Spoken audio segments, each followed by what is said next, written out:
I built everything with my husband, from nothing, from zero, all the way to an empire. And yet, his ex-girlfriend stood right in front of me, looked me straight in the eyes and said, "I'm going to win him back from you, step by step." I let out a cold laugh. Sorry, where were you hiding when humans evolved? But I didn't expect that in the end, the one left speechless would be me. If you found out that your husband was still secretly in love with his ex, what would you do? Forgive him? Fight back? Or quietly walk away? With whatever pride you have left? I'm Ashley, and this is what I chose. 7 days before the wedding, I stood in front of the mirror at the bridal boutique, the lights catching on the shimmering white fabric. I turned slightly, then picked up my phone and took a photo to send to Travis. Just a spontaneous moment.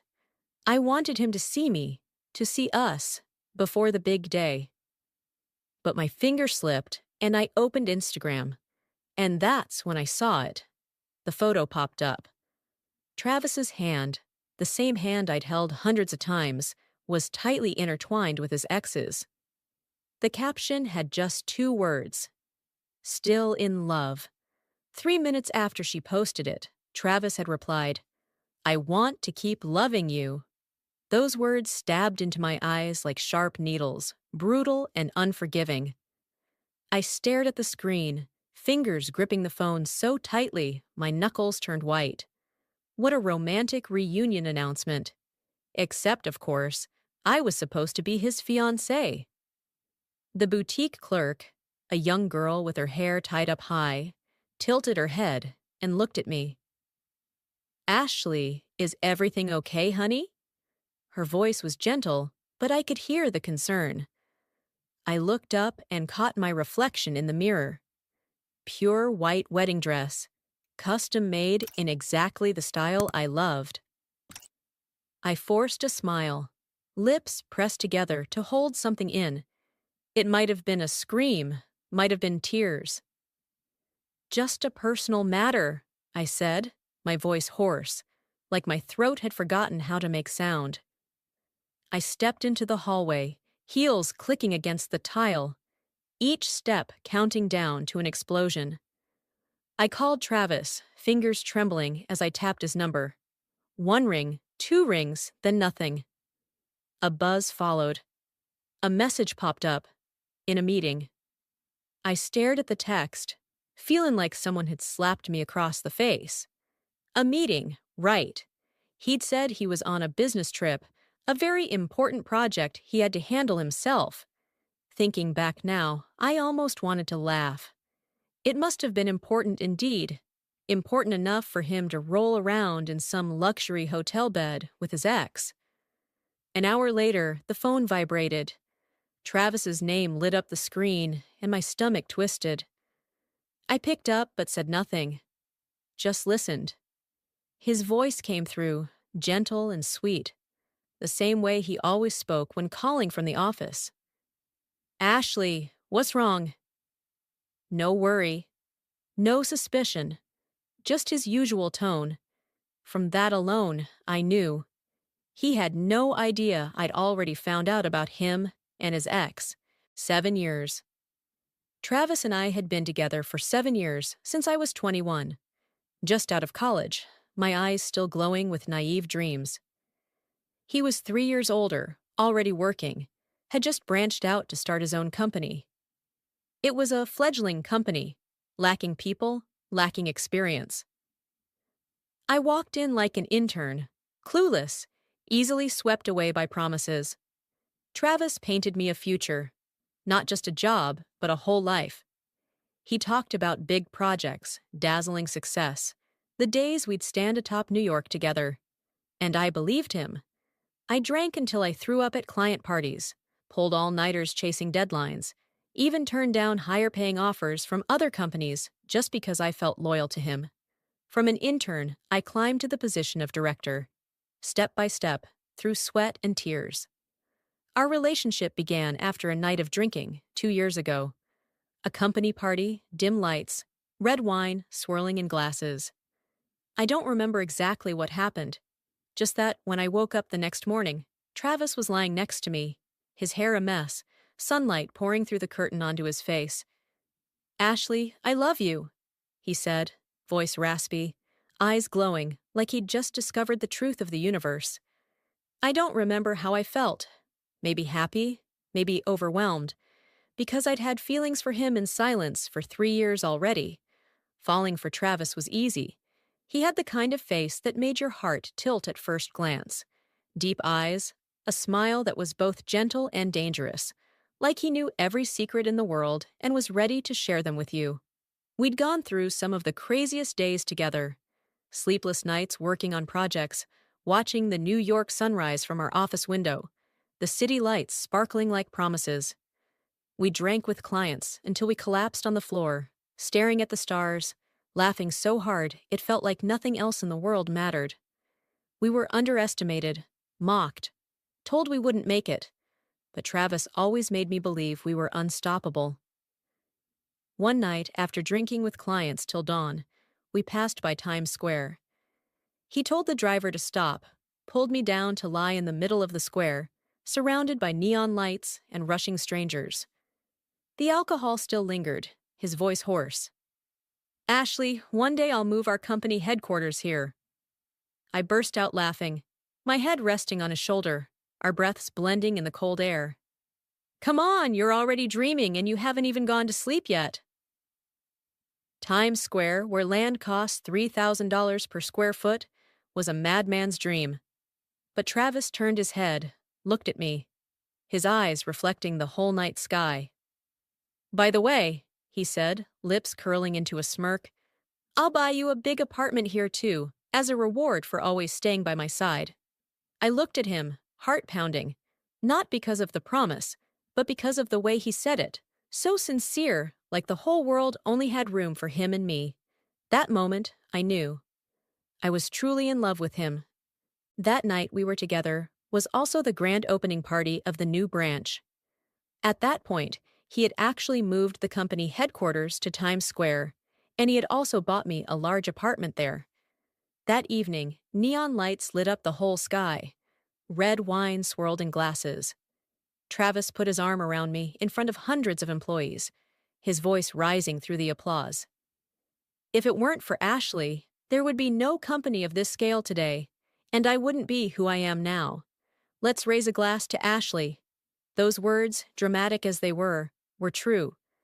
During the days he collapsed, when investors walked away, when banks turned him down, I was the one who stayed, made calls to raise funds, found partners, chose locations. This new branch, from the foundation to the rooftop, had my sweat in every corner. After the party, Travis was still hyped, insisting on going back to the apartment with me to plan the next 20 years of the company. We laughed, talked, and kept talking until we ended up in bed. The next morning, he was lying next to me. "Ashley, I want to be with you forever," he said, his voice hoarse, eyes shining like he had just discovered some profound truth. I hesitated, my chest tightening, not because I didn't love him, but because I was scared. Scared that this love was too big, too fast. He saw the hesitation in my eyes, held my hand, and said, "Ashley, I've liked you for a long time. No one's ever stayed with me the way you have." I smiled, let him pull me into his arms, and thought, maybe this is what real love feels like. But Travis had a past. Linda Vaughn, his college sweetheart, was the same age as me. They were together for 3 years and broke up peacefully when she moved out of New York after graduation, while Travis stayed. He had told me about her once, during a drunk night, the two of us lying across the office floor. "The money I used to start the company," he sighed, "was supposed to be for a house, then marrying Linda. If I'd married her, I'd probably be just a regular office worker now, clocking in at 9 and out at 5. There was a trace of regret in his voice, but it was honest, so I didn't think much of it. Even more than a year ago, when Linda returned to New York and quietly followed me on Instagram, I casually followed her back and never mentioned it to Travis. I thought, past love was far gone, we're adults now, who still clings to that? Looking back, I want to slap myself. After the shock at the bridal boutique, I didn't confront Travis on the phone. I kept my voice calm, even sent him the wedding dress photo as if nothing had happened. He replied, "You look beautiful, my Ashley." I accepted the compliment, but in my head, I had already booked the earliest flight to Los Angeles, where he was supposedly in a meeting. The plane landed at sunset, crimson light flooding the sky like blood. I opened Instagram, and Linda's new post popped up. Getting ready to check in at a popular restaurant. I knew that place. When we first met, Travis had taken me there. It was a couple's restaurant. When the taxi pulled up, I spotted them instantly. Travis and Linda sitting by the window, warm light glowing over the bouquet of roses he had just given her. Linda wore a long navy blue dress. Travis also wore navy blue. Matching outfits. He used to say he hated couple outfits, said they were childish. Now I understood. It wasn't that he found it childish. I just wasn't the one he wanted to be childish with. I got out of the car and leaned against a crooked tree on the sidewalk, my legs barely holding me up. I called Travis, watching him through the window. He glanced at the phone, then rejected the call, texting. In a meeting. In that moment, my chest felt crushed. Anger, sadness, despair, all mixed together. But I wouldn't let myself fall apart. I looked up at the sky, holding back tears, letting the drifting clouds pull me back to composure. I looked down at the wedding ring Travis had given me last month, when we quietly registered our marriage. I took it off, fingers trembling, and threw it straight into the nearby trash bin, hearing the cold, dry clink of metal hitting the bottom. I snapped a photo of Travis and Linda, laughing, switching poses for photos. I sent it to him with a single line. "When you're done eating, come out and talk divorce." 3 minutes later, Travis finally looked at his phone. I saw his whole body stiffen, eyes widening, panic washing over his face as he turned to the window, and saw me standing there, under the dim streetlight. He scrambled up, nearly knocking over his wine glass. Linda tilted her head, still confused, but when she saw me, a faint smile crossed her lips. She stood up and followed Travis outside. I stood upright, leaning back against the crooked tree, my hand gripping the strap of my bag tightly. Travis walked up, his face pale, stammering. "Ashley, what are you doing here?" His voice trembled, completely stripped of the confidence of the man who once promised me the world. Linda stood behind him, arms crossed, that smirk still lingering on her lips like she was watching a play. "Are you sure you want to have this conversation in front of your ex-girlfriend Travis?" I said, my voice cold like the night wind. 7 years in the business world, sarcasm, backstabbing, betrayal. I'd seen it all, smiled through it, handled it with precision. I always thought I wasn't a bad person, both in character and upbringing. But looking at my husband now, standing there in matching outfits with his mistress, I had to clench my fists just to stop myself from screaming. Travis turned, realizing Linda was still there. "Linda, can you give us a minute?" he said quickly. But Linda didn't move, putting on an innocent face as she looked at me. "Ashley, right? Travis was just talking about you. Don't get the wrong idea. We just ran into each other here." I wanted to believe it was a misunderstanding, but she casually plucked a petal from the rose bouquet Travis had given her, twirling it between her fingers like she was daring me not to notice her little mark of ownership. I closed my eyes, took a deep breath, and didn't reply. Saying anything to her would only make me feel like I was lowering myself. I looked straight at Travis, my voice sharp as a knife. "You have 1 minute to get that bad luck out of my sight." Linda kept going, her voice sweet but venomous. "Ashley, how could you be like this? No basic manners at all. You didn't even hear us out, and you're already jumping to conclusions." "Manners?" I let out a cold laugh, my lips curved, but my eyes dead. "You're not even on the same evolutionary branch," I said. Linda froze, her face drained of color. "If you've got free time, go lick a toilet," I added. "Stop standing here yapping." She shut up, finally turned around, heels clicking on the pavement as she disappeared into the darkness. Once she was gone, I looked at Travis and pointed at the restaurant. "Go back inside," I said calmly. "I'm hungry." I didn't want to go somewhere else. Whatever debt I had to settle with this piece of trash, I'd do it later. But my stomach, I had to take care of that myself. Over the past 7 years, for the sake of the company, I'd eaten irregularly, my stomach constantly flaring up. If I didn't eat now, it would hurt. Travis hesitated, clearly embarrassed, but I didn't give him the chance. I walked straight into the restaurant, hearing his quiet footsteps behind me. Inside, the lights were still dim and warm, the scent of wood and wine drifting through the air. The waitress, the same young girl who had just brought the rose bouquet for Travis, looked at us, eyes wide, like her face was screaming, "One man, 2 women?"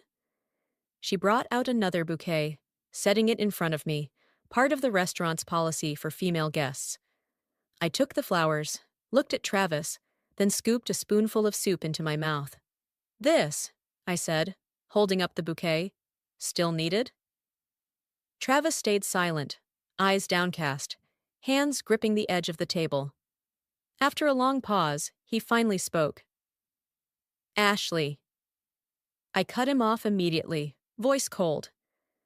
"Don't say disgusting things while I'm eating. My stomach's already wrecked thanks to your company." He shut his mouth, guilt flickering across his face. But I didn't care. That meal dragged on for 2 hours. Not because the food was good, but because my head was spinning like a top, calculating the path to divorce. I'm not stupid. Forgive him this time, and there'll be a next time. We don't have kids. Cutting ties now would be cleanest. But money was a problem. The parent company had nothing to do with me, but the branch. I was a shareholder. We registered our marriage without a prenup. Everything was tangled like a ball of yarn. While I was running divorce scenarios in my head, Travis spoke again, voice hoarse. "Ashley, I don't want a divorce." I froze, spoon hanging in the air. "Don't want a divorce?" I repeated, laughing coldly. "So what, the 3 of us live together?" "Wedding in 7 days, you hold my hand on the left, Linda's on the right?" I tilted my head, stared him in the eyes. "I have morals." Travis went silent, lips pressed tight like he was searching for an excuse. I didn't give him a chance. "When did you 2 get back together?" I asked. "Before or after we decided on the wedding?" It took a while before he finally spoke, voice small. "We didn't get back together." I laughed, not because it was funny, but because that sentence was so pathetic. "Not back together? Then what is this? Adding spice to your married life to keep things exciting." Travis flushed red, and I saw anger flash in his eyes, but he held it back, voice lowering. "Ashley, you're upset." "Let's calm down and talk in 2 days, okay?" I looked at him, then nodded. Staying calm was probably for the best. If we kept talking now, I was afraid I'd lose it, forget about the assets I rightfully deserved, and accidentally hand them over to him. On the way back to the hotel, Travis sat beside me, opening his mouth a few times to explain, but each time only a choked sound came out before he fell silent again. I looked out the window, said nothing, my hand gripping the seat belt tightly like I was holding on to the last thread of sanity.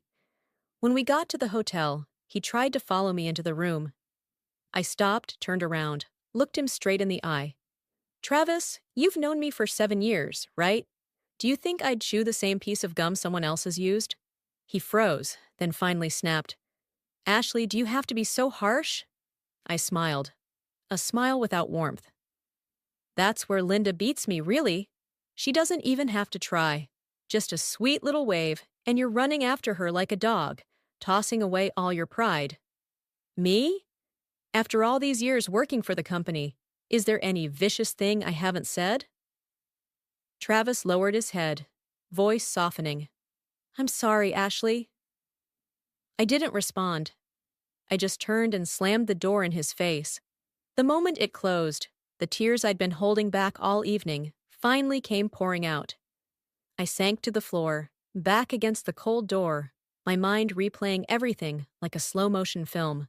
7 years together flashing through, each moment like a knife to the chest. When we first met, he said, "Ashley, we'll be the most perfect partners." When we got drunk, he whispered, "Ashley, you'll never need to drink with anyone else again." When we first fell in love, he promised, "Ashley, the most lasting love confession is to stay together forever." The day we registered our marriage, he smiled, "Ashley, please stay by my side for life." And now, he shattered it all, left me gasping for breath, like someone had drained every last ounce of strength from my body. While I was sobbing uncontrollably, my phone buzzed. A message from Linda Vaughn. "Travis still won't go public about us. Do you know how much I had to coax him just to get him to post that?" I read it, my stomach churned. Thinking about how Travis, even after deciding to marry me, still slept with Linda. I ran to the bathroom and threw up everything in me. The stomach pain flared up, so intense I nearly collapsed. In the end, I had to be hospitalized. This whole trip to Los Angeles turned out to be self-inflicted suffering. But things got worse. In the hospital, Travis followed me around all day, probably trying to redeem himself. He had his phone on silent, but the screen kept lighting up. Definitely Linda, texting him from different numbers. Ever since I arrived in LA, he hadn't taken her calls, hadn't gone to see her. He even blocked her completely to prove his loyalty to me. But on the third day, I was hospitalized. Linda sent another message, sounding like a cornered dog. "I never planned to steal Travis from you. I just wanted to fulfill a promise to travel with him before your wedding. Why did you have to show up?" Half an hour later, another message. "If I really wanted to get back with Travis, do you think you'd still stand a chance?" And finally, "Ashley, I didn't mean to take Travis at first, but from now on, I'll let you watch how I win him back step by step." I didn't reply. I just stared at the screen, hands trembling with rage. A few minutes later, Travis's phone lit up again. He glanced down, and his face instantly went pale. He stood up abruptly, then realizing I was watching him, sat back down, stammering, "Ashley, something urgent came up. I'll be back soon, okay?" I looked at him, my voice calm but sharp. "If I say no, would you still not go?" Travis went quiet, only saying, "I'm sorry," before walking out the door anyway. The door closed behind him, and his footsteps faded away, just like all his promises dissolving into the wind. 3 days in that hospital, and I came to one clear conclusion. If someone doesn't want to stay, let them go. If you can't hold on to sand, let the wind carry it away. I checked out of the hospital as soon as I could and flew straight back to New York City. Those 3 days in the hospital gave me time to think everything through. If someone doesn't want to stay, let them go. If you can't hold sand tightly, then let the wind carry it away. I was no longer the Ashley from 7 years ago, the naive girl who believed in promises. The moment I landed in New York, Tony Vincent, partner and co-founder of the company branch, reached out to discuss business. This branch, from day one, was built on my sweat and tears. I managed everything, from fundraising and finding partners, to picking out every single tile for the office. Looking back, maybe it was because I got so caught up in building the branch and being busy that I neglected Travis, and that gave him the chance to reconnect with Linda Vaughn. But I pushed that thought aside. It didn't matter anymore. If the two of them wanted to get back together, that was proof their hearts were already with each other. Even if I chained Travis to my hip, they would have found a way. I gave Tony a faint smile and nodded as he presented the new plan. But he paused mid-sentence, frowning slightly. "You really are a workaholic," he said, half joking. "Your wedding's coming up and you're not preparing anything?" I hadn't made any official announcement about canceling the wedding, but one way or another, it was going to be canceled. I looked Tony in the eye and said calmly, "The wedding's off." He froze, head snapping up. "What?" "You and CEO Travis, after all these years, you're breaking up now?" I smiled, but it didn't reach my eyes. 7 years? still lost to a flick of the ex's finger. I didn't want to show too much emotion in front of Tony. After all, he was my business partner. Too much personal vulnerability would complicate things. "I'm saving you time," I said softly, but sharp. "That's good, isn't it?" Tony looked uncomfortable, mouth opening and closing like a fish gasping for air. I knew he was bad at comforting people. In the 4 years I'd known him, his go-to line was always, "Love just slows down the money-making process." If you asked him to console a heartbroken woman, he'd probably just shrug and say, "Fall in love without using your brain? Deal with it yourself." Watching his stiff posture, I waved him off. "Don't just stand there blocking my work. If you're dying to gossip, go talk to your dad about our next project." Tony shut up, nodded, and quietly walked away. That night, I went home and had dinner with my parents in our little kitchen. The smell of my mom's cooking filled the room. Warm, comforting, but it didn't soften the tightness in my chest. I told them about the canceled wedding, my voice calm, like I was telling someone else's story. My dad exploded, rolling up his sleeves, face red with rage, yelling, "I'll fly to Los Angeles and kill that bastard!" My mom was so furious, she started crying, clutching the edge of the tablecloth. But I knew they truly loved me. They said even if canceling the wedding brought gossip, it had to be done. I nodded, feeling a small part of my heart warm up. Just a little. Travis returned to New York the next day. I laid the divorce papers directly on the table. He looked at them, face pale, but still clung to his pride. "Ashley, the wedding's in 2 days. Canceling now would be humiliating. For both families. My parents are old now. And the company, too." I cut him off, voice icy. "Travis, saving face is great, but don't use it as a stupid excuse." He froze, lips pressed tight. I continued, not giving him a chance. "Your stuff is all packed and sent to your villa. From now on, I don't want you stepping foot in this house again." Travis stayed silent, hands gripping the chair, but he didn't argue. That night, my phone buzzed. Margaret Thompson, Travis's mother, was calling. Her voice was sugary sweet, trying to coax me like I was a child needing to be pacified. When she saw I was firm, her tone flipped, sharp and cold. "Ashley, yes, this was Travis's mistake. But calling off the wedding now? You're being too stubborn." Then she went on, "Besides, what do you think you'll gain from a divorce? Everything you have, even the apartment you're in. Didn't Travis give it to you?" I closed my eyes, took a deep breath, tried to calm down. I wasn't planning to argue, but if she wanted a fight, I wouldn't hold back. "Everything I have, I built myself," I said, voice calm but cutting like a blade. "The main company became what it is because of both me and Travis. As for the branch, I practically built it alone, so don't even think about using that line to threaten me." I didn't stop there. "If you think cheating is forgivable, and canceling a wedding because of cheating is stubborn, then I truly hope you get to experience betrayal someday. Just like I did," Margaret screamed, her voice cracking with fury.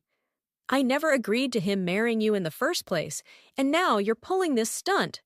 I hung up and immediately blocked her number. I remembered exactly why she never liked me. I was too strong, not obedient enough. When the branch first launched, she wanted to stuff her nieces and nephews into management. Travis didn't dare say no, so he pushed me forward as the shield. I flat out refused, no sugarcoating. When we discussed marriage, she arranged a private meeting just to put me in my place, demanding I sign a prenup to protect her son's assets. I asked, "And what if I don't sign?" She tried to force me to quit my job, stay home, join family church events, as if I were some puppet she could control. I shut down her fantasy from day one. "Read more books, Margaret." She even sneered, saying women who hustle in business, drink with clients, probably end up in bed with someone, betraying her son. I scoffed.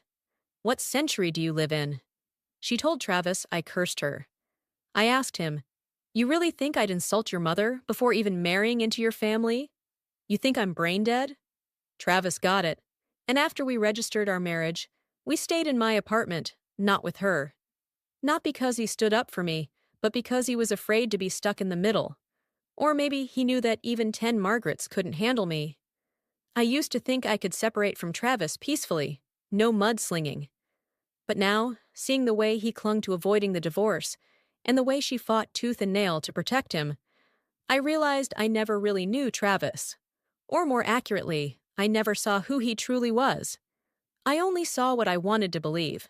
The very next day after I blocked Margaret Thompson's number, my phone buzzed. Travis's name lit up on the screen, and his voice came through dripping with righteousness.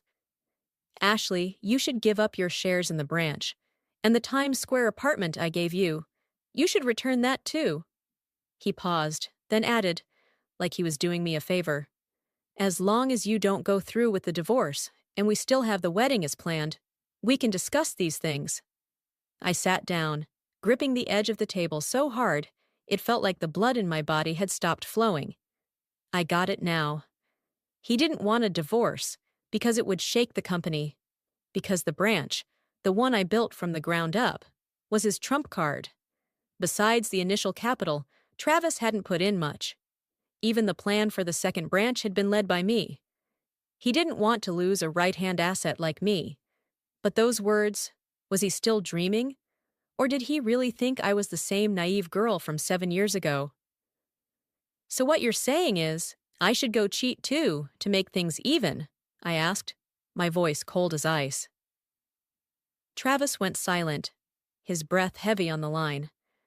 After a while, he finally said, I'll cut ties with Linda. I laughed, not because it was funny, but because it was so absurd. Cut ties?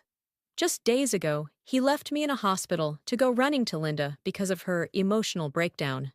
She even turned that drama into poetic captions on Instagram, flowery like a romance novel. After losing you, I will never be able to love again. Crying gets you candy, I guess. I blocked her ages ago. Too afraid if I kept reading her nonsense, I'd start thinking in delusions too. The wedding, obviously, never happened. Travis told people it was postponed, but I wasn't waiting around. He refused to sign the mutual divorce papers, so I hired a lawyer and filed in court. When the lawsuit was officially submitted, that's when Travis really panicked. He came to the apartment, standing at the door, his voice trembling. Ashley, I was just confused. Linda reached out. I had a bit to drink, and then it happened. I looked at him, didn't even bother replying. Days later, he kept showing up, doing pathetic apology performances, but each time only made me more disgusted. One night, after working late, Travis came to pick me up, looking like he was trying to make amends. But the moment we stepped out of the office, I saw it. A bright red lipstick stain on his collar. Another dagger to the eyes. This is what you call cutting ties with Linda? I asked, pointing to his collar. Travis froze, hand flying to his neck, face going pale. Travis, let's end this with some dignity, I said, voice calm but sharp. Drop the act. You know exactly who I am. For the next 2 weeks, Travis went quiet, probably busy arguing with Linda, but she wouldn't leave me alone. A message came in. Ashley, why don't you just die? I smiled coldly and replied, What's wrong? Is the emotional breakdown act not working anymore? She was probably bitter that she still couldn't get Travis to divorce me. Then Linda asked to meet at the cafe under our office, said it was important. At first, I didn't want to go, but then I thought, might as well observe another specimen of the human species. So I agreed. The cafe was crowded, the scent of roasted coffee blending with soft jazz music. Linda sat there in a navy blue dress, a smug smile like she'd already won. She looked at me, her voice sweet but poisonous. Do you know what Travis said when he came to find me? Without waiting for a reply, she continued. He said not marrying me back then was the biggest regret of his life. If he could do it all over again, he'd give up all the wealth and marry me instead. I sat still, fingers tightening around my coffee cup, the heat seeping into my palm. She smiled like she was telling the greatest love story ever, but all I saw was a filthy transaction of love bought with money. I stared straight into her eyes, voice even. So, has Travis married you yet? Linda froze. I continued, if he truly loved you, why did he marry me? If you two are such soulmates, why hasn't he divorced me yet? Her triumphant smile shattered, lips quivering. I answered for her, each word a clean slice. You need his money. He likes the thrill of something old he never got to finish, or maybe just the itch of something he still hasn't conquered. It's a cheap, dirty affair, and you dare call that love? Linda hissed, almost unhinged. Ashley, why won't you just let Travis go? I glanced sideways, my voice cold. A mistress acting righteous. I've lived this long, and it's the first time I've seen such a thing. Don't test me. You wouldn't be able to handle the price I wasn't done. I stood up, looked down at her. Right now, Travis is clinging to me. I'm not holding on to him. Got it? If you're so capable, get him to sign the divorce papers. As long as he doesn't, you're still just the mistress. Linda's face turned pale, her hands gripping the edge of the table, like she wanted to scream but couldn't find the words. I kept going, my voice light but razor sharp. Instead of crawling over here to get scolded, maybe try winning over your future mother-in-law. And if you keep harassing me, I'll file for a restraining order. I walked out of the cafe, the scent of jazz and roasted coffee still lingering in the air, but my chest felt lighter after that face-off with Linda Vaughn. Her smug smile had shattered, and I felt a flicker of satisfaction, brief but real. But the moment I stepped outside, I ran straight into Tony. He stood there, hands in his pockets, his expression unreadable, like he'd just witnessed the whole play. You really held back in there? He said, half joking. If it were me, I'd have slapped her twice to wake her up. I shot him a glare, my voice icy. I don't feel like going to jail. Causing a scene would only embarrass the company, Tony nodded, the corner of his mouth twitching. Fair point. The company's part mine too. I shouldn't egg you on. I rolled my eyes. He insisted on dragging me out for lunch, but I knew he just wanted the tea. In a small restaurant, Tony leaned back in his chair, putting on a serious face. I have a right to know what's going on. You're leading this company. If things with Travis aren't handled well, I need to know how to hedge risk, maybe pull my money early. I looked at him, didn't say anything, just raised an eyebrow. He continued, his tone softer. Remember why I invested in you in the first place? Because I knew you were the obsessive workaholic type, the kind who'd definitely make me money. My dad even warned me, don't be stupid and lose your money trusting some girl. I gave a dry laugh. It was true. Tony, the rich kid trying to make it on his own without relying on family money.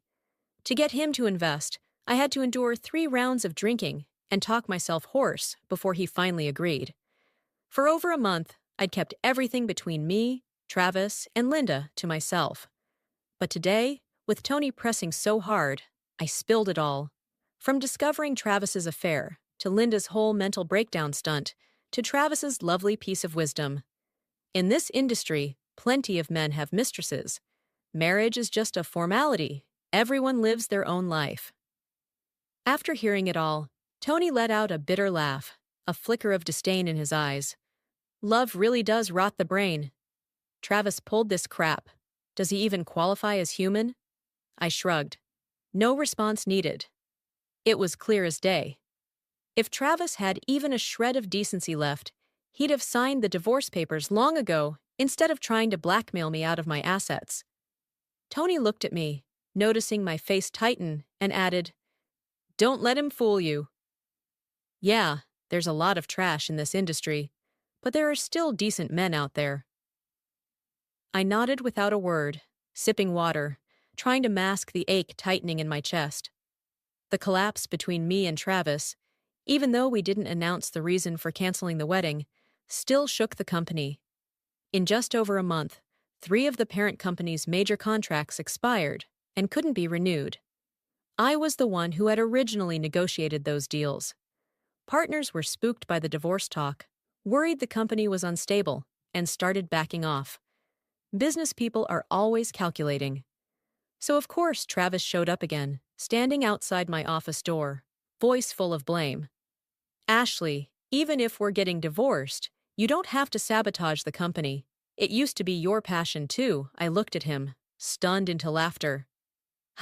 Sabotage? Had he forgotten? Just over a month ago, he was the one demanding I give up everything. Why should I care about the parent company's profits? I tilted my head, looking at him like he was some strange creature. Been around dogs too long. Forgot how humans talk? Travis flushed red, but, realizing I hadn't done anything underhanded, he lowered his voice. Ashley, I'm sorry. Then came the string of apologies and sweet talk, all with one purpose: to get me to step in and salvage those contracts. I laid the divorce papers on the table, my tone calm but sharp. Sign this. Once we're divorced and you stop making me sick, maybe, just maybe, I'll consider helping. Travis stayed silent, gripping the edge of the table, eyes flickering like he was calculating something. I knew his nature, and I knew mine too. I hold grudges, and I settle them. Once we divorced, forget helping sign contracts. I'd be doing him a favor not to launch a competing company across the street. He refused to sign again, but I wasn't worried. I knew it was only a matter of time before he'd come crawling back, begging for a divorce. A month tops. Because Linda had already messaged me, still snarky as ever. Ashley, enjoy your smug little victory. I'll make sure Travis divorces you. And to be fair, her confidence wasn't baseless. She was pregnant, and she'd already won over Margaret Thompson. The moment she heard grandchild, that woman switched sides faster than a politician, thrilled like she hit the jackpot. Honestly, I should thank her. At least she finally did something useful. And just like I predicted, 2 weeks later, Travis showed up, pale and drained, sitting across from me in the apartment. Ashley, let's get divorced, he said, though still shamelessly added, I'll concede on the Times Square apartment. I won't ask for it back. He even had the nerve to pretend he was doing it for me. You want to cut ties with me, right? If you don't give up your shares, we'll still be tied together. I looked at the cold, calculating face in front of me, like we were negotiating a business deal. That moment, whatever sliver of love I had left vanished completely. Turned out, I'd never really known this man. I tilted my head, eyes narrowing. Did you get hit by a car on the way here? Travis stiffened, his tone sharp. Ashley, I replied coolly. Otherwise, why are you talking like you've lost your damn mind? I stood up, walked to the window. Outside, the lights of New York sparkled, reminding me of everything I'd built. Travis, I said, my voice calm but as cutting as a blade, since the moment I found out about your affair, have I ever leaked anything? Did I ever go public about you sleeping with Linda? Think for a second. If I really wanted to play dirty, go full scorched earth, and tell the world you cheated, got your mistress pregnant, and tried to kick your startup partner out of her own life, what would happen to those contracts I signed? Travis froze, lips pressed tight, his eyes darkening like he was cornered. I sharpened my voice. If you want a clean break, then break clean. Otherwise, I'll see you in court. I'll go to the press tomorrow. If we're going to get messy, then let's both go down together. Travis said nothing, just lowered his head, his hands tightening around the chair.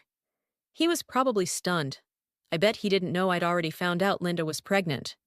If it weren't for the time and hassle of lawsuits, if he hadn't dragged things out, I'd have never wanted to see him again. Divorce, it turns out, is the clearest lens to see someone's true character. After a month of back and forth, the divorce papers were finally signed. I stayed on to manage the branch, but Travis panicked, probably thinking I'd kick him out. He immediately restructured the company, stuffing it with relatives from Margaret Thompson's side, people I had blocked from entering back when the branch was first established. He even assigned them to monitor me, like I was some kind of threat. Still not satisfied, Travis offered to buy out my shares. Convenient, because I was ready to sell anyway. Partly because I didn't want anything more to do with him, but mostly because watching how he ran the company, filling it with relatives, firing top managers, I knew it would go downhill soon. If he wanted to crash it, fine. But I wasn't going down with him. I tripled the market price of my shares. Travis got totally ripped off, tried to haggle a few times, but in the end, gritted his teeth and agreed. I barely had to lift a finger, just sent Linda a little reminder. If Travis and I stay tangled in this company mess, your kid will be born illegitimate. The longer this drags on, the harder it is for Travis to walk away from me. She got the message. What you can't have always looks more desirable. Linda learned that lesson the hard way. Besides, her pregnancy was showing more and more, but Margaret Thompson forced her to quit her job and be a full-time housewife. Linda clung to that baby like a lifeline, constantly fighting with Travis. Once, they even argued right inside the parent company's office, Linda shrieking, "If you really wanted to cut Ashley off, why aren't you doing it? What, you want to pull the same stunt again? Marry me but still sneak around with her?"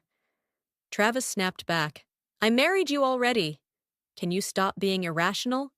Linda wasn't having it. "Didn't you do the same thing to her back then?" After the fight, she got so worked up, she had complications and had to be hospitalized. In the end, for the baby's sake, Travis paid me what I asked. 3 months after the divorce, I took the money and left the company. I poured all my energy into launching my own firm. So busy, I didn't even have time to think about Travis or Linda. But exactly 3 months later, Tony Vincent sold off his shares too and pulled out. He found me and smirked. "Heard you're starting your own thing?" "Let me invest." I raised an eyebrow. "Not afraid to lose money?" Things were going great. Why pull out now? Tony smirked. "If I don't pull out now, should I wait until the company's bleeding money?" He added, voice cool. "You know why I never invest with love-struck idiots or people who stuff their company full of relatives? Because those companies always turn into family-run circus acts full of useless managers." Turns out, Travis hadn't just stuffed the company with Margaret's family to spite me. He'd also hired Linda's relatives and fired all the talented managers I had trained. What a generous guy. I had felt bad for not recruiting the old team to come with me, but now that they'd been fired, they came looking for me on their own. 2 months later, my new company opened. That night, at a high-end restaurant, golden light reflected off glasses of red wine. Old shareholders and ex-managers gathered around, laughing and chatting. Tony not only invested, but also brought along 3 wealthy single friends. He tilted his chin toward them, clinked his glass with mine, and grinned slyly. "Ashley, look, premium picks." Sweet and wild. "Don't waste your prime?" I rolled my eyes, lips twitching. "Thanks. Really thoughtful of a guy so obsessed with money to take time finding me a boyfriend." Tony winked. "What can I say? You're my money tree. Gotta protect you. Remember, when you've got cash, even first graders are boyfriend material." He patted my shoulder. "Here's to the good life ahead." I didn't know what to say, but I clinked my glass and smiled faintly. Tony was right. Ever since cutting ties with Travis and Linda, my life had gotten a whole lot brighter. 2 years later, I was walking out of a contract signing meeting in Times Square when I heard shouting. Travis and Linda, right in the middle of the street, screaming at each other. I stopped, listened, and caught on immediately. Turns out one of Linda's relatives, whom Travis had hired, embezzled a large sum of money. At first, Travis had no idea. He planned to patch the hole with profits from an upcoming project, but the project got snatched, and he couldn't cover it, so everything unraveled. Travis traced the missing funds, only to find the guy had blown it all in a casino. He pressed charges, and now Linda's uncle was in prison. Linda screamed, "Travis, do you have no heart?" Travis sneered, "You used every trick in the book to trap me and my mother into marrying you. Where was your heart then? Now you're crying that I'm cruel? Fine, let's break up. Get the hell away from me." Linda froze, face pale. But she didn't dare divorce him. Without Travis, who'd fund her lifestyle? He tried pressuring me once but couldn't do anything because there was no prenup. But with Linda, he had one. I turned to Tony. "So who stole that project? I owe them a thank you." Tony smirked. "Who else?" "You, of course. Miss Wilder signed with you last month. I blinked, then laughed. Lately, stealing Travis's contracts had become a habit. He fired the old management team, so when their contracts expired, my team scooped them up. We had so many clients now, I couldn't even keep track. Just a few months in, my company was already solid, contracts piling up, and the former management team who used to work with me were now back by my side. Life doesn't stay stuck in one still frame. It's a long series, and I've learned to follow each beat of it, not missing a single moment. 2 months later, rumors about Travis spread all over New York's business circles. His branch was accused of falsifying books and tax evasion. The IRS started investigating, and everything collapsed as fast as a building hit by a bomb. I had predicted this from the moment Travis fired all the good managers and replaced them with Margaret Thompson's and Linda Vaughn's useless relatives. He dug his own grave. I just didn't expect it to be so quick. Tony, sitting across from me in our usual cafe, laughed loudly. Good thing I pulled out early. The moment he replaced the head of finance with some niece or whatever, I smelled it coming. I took a sip of coffee, casually complimented. Yeah, you're real sharp. Tony smirked, his eyes half teasing. So are you. We didn't mention who blew the whistle, pretending it had nothing to do with us. But we both knew, in this industry, nothing's a coincidence. Travis's branch crashed like a freefall. The parent company got dragged down too, losing every major contract. Me? I scooped up a few of his old clients and made a nice pile of cash. Travis tried to save face, fired all of Margaret and Linda's relatives, even donated $1 million to children's charities to salvage his image. Useless. The company went downhill fast. I remember back when we first started the company and hit a funding crisis, Travis wanted to quit. I was the one dragging him from place to place, enduring all kinds of humiliation to beg for money. When we finally made it through, he held my hand, his voice trembling. Ashley, if I ever have just one slice of bread, I'll never let you go hungry. But once the company got big, he forgot everything. He even tried to steal what I built. Some people you can suffer through hard times with, but can't share good fortune. Travis was that kind of man. But maybe it's fair. He and Linda got to enjoy the riches together. Now they got to suffer together. Didn't Travis once tell Linda he'd give up all his money to marry her? Well, now that the company's collapsed, he's slowly making good on that promise. Gotta give him credit. Too bad Linda wasn't on board. Not even 6 months in, she wanted a divorce. She told people it was because her mother-in-law was evil, forced her to quit work and be a housewife, controlled all the finances. But everyone knew the truth. Travis's company was about to go bankrupt, and she didn't want to be stuck with the debt. While the divorce was still pending, Linda cheated on him, latching on to some rich old guy. I read the news on my phone and gave a bitter laugh. Betrayal really is a vicious cycle. Makes sense. Linda was after Travis's money from the start. Still young and pretty, she just picked a new target with deeper pockets. Can't blame her. I just hope Travis doesn't take it too hard. But 3 months later, the company officially went bankrupt. He sold the Times Square apartment, both villas, all the cars, everything, just to pay off debts. Clean slate, like when he first started. No, even worse. Now he's got an aging mother and a kid, pushing middle age. Who knows if he's got the strength to start over? I don't care. His collapse wasn't my doing. If he hadn't filled the company with incompetent family, I wouldn't have been able to drag it down, even if I tried. I once thought I'd never see Travis again. New York is huge, but life never goes how you plan. It's a river, quietly pulling you into unexpected turns, where past and present gently brush against each other like a passing breeze. That day, I went to Tony Vincent's wedding, held at a fancy hotel. Crystal chandeliers sparkled above, violins played softly, and the air smelled faintly of white roses. I wore a silk blue dress, walked through the crowd with a glass of red wine in hand. And then I saw him, Travis, standing in the corner of the lobby, wearing a black suit. But his shoulders were hunched, his face worn out, and the light in his eyes was long gone. He worked there as a low-level manager, checking guest lists, giving instructions to staff in a tired voice. He was no longer the man who once stood at the top, promising to share his last slice of bread. Travis was now just another middle-aged man, too drained to start over. I paused, watching him from afar, chandelier light catching the strands of gray in his hair. Some might feel a stab in the heart when seeing an ex, anger, regret. But me? I felt nothing, no love, no hate. He was like a stranger, a blurry face passing by on a New York street, not strong enough to stir the still waters inside me. Travis looked up and met my eyes. He hesitated, then walked over, shoes clicking softly on the marble floor.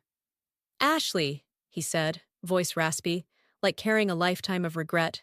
"Back then, I'm sorry." He looked at me, searching my face, like hoping to recover a piece of the past. Maybe forgiveness, maybe memory. I smiled. Not the mocking, cold smile from our battles, just a quiet one, like a breeze brushing the surface of a lake, leaving no trace. "Travis," I said, my voice low and steady. "You don't need to apologize," I continued slowly, "because those days taught me how to stand up, how to let go, and how to find myself again." Travis lowered his head, said nothing, then quietly walked away, his figure fading into the crowd. I stepped out onto the hotel balcony, New York's chill brushing through my hair, carrying the familiar scent of the city. I looked down at it.